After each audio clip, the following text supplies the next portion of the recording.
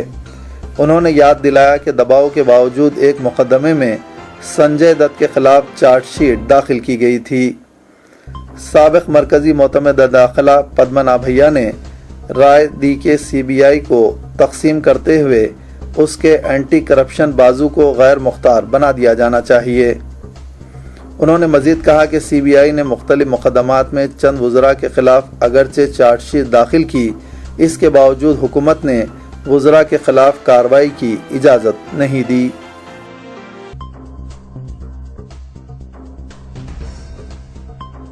وزیر دفاع AK Antony نے لوک سبھا میں اعلان کیا کہ DRDO کے ایک جونیئر ریسرچ سائنسداں اعجاز احمد کو قومی تحقیقاتی ادارے NIA کی عدالت کی جانب سے بے قصور قرار دیے جانے کی صورت میں باز مامور کر دیا جائے گا۔ انتونی نے لوک سبھا میں CPI کے رکن گروداس داس گپتا اور دیگر ارکان کو دیے گئے ایک تحریری جواب میں کہا کہ قومی تحقیقاتی ایجنسی NIA کی منگلور میں واقع خصوصی عدالت نے 5 مارچ 2013 کو اعجاز احمد کی ضمانت منظور کی۔ اس تحقیقاتی ادارے کی جانب سے مزید تحقیقات جاری ہیں اور انہیں بے قصور قرار دیے جانے کی صورت میں ملازمت بحال کی جا سکتی ہے۔ انٹونی نے مزید کہا کہ DRDO کا کوئی بھی سائنسداں دہشت گردی کی سازش میں ملوث نہیں رہا ہے۔ تاہم وزیر دفاع نے کہا کہ اعجاز احمد مرزا، جو بنگلور کے ایک دفاعی مرکز CABS میں جونیئر ریسرچ فیلو کے عہدے پر فائز تھے، 30 اگست 2012 سے ایک طویل عرصے تک ڈیوٹی سے غیر حاضر رہنے کے سبب 12 فروری 2013 کو ملازمت سے برطرف کر دیے گئے تھے۔ انہیں دہشت گردی کی ایک سازش میں مبینہ طور پر ملوث ہونے پر پولیس نے گرفتار بھی کیا تھا۔ وزیر دفاع نے کہا کہ اعجاز 9 جنوری 2012 سے 2 سالہ مدت کے لیے عارضی طور پر اس ادارے میں مقرر کیے گئے تھے۔ انہیں کوئی حساس یا رازدارانہ اہمیت کے حامل عہدے پر تعینات نہیں کیا گیا تھا۔ اسی دوران پریس کونسل آف انڈیا کے صدر نشین مارکنڈے کاٹجو نے بھی DRDO کے سائنسداں اعجاز احمد مرزا کی ملازمت بحال کرنے کا مطالبہ کیا ہے۔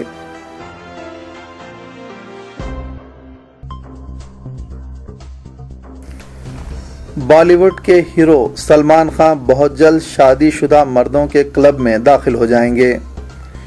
midday.com میں شائع شدہ رپورٹ کے مطابق دبنگ خان نے اپنی شریک حیات کو منتخب کر لیا ہے۔ وہ حالیہ دنوں میں ایک لڑکی کے ساتھ باندرا میں گھومتے ہوئے دکھائی دیے ہیں۔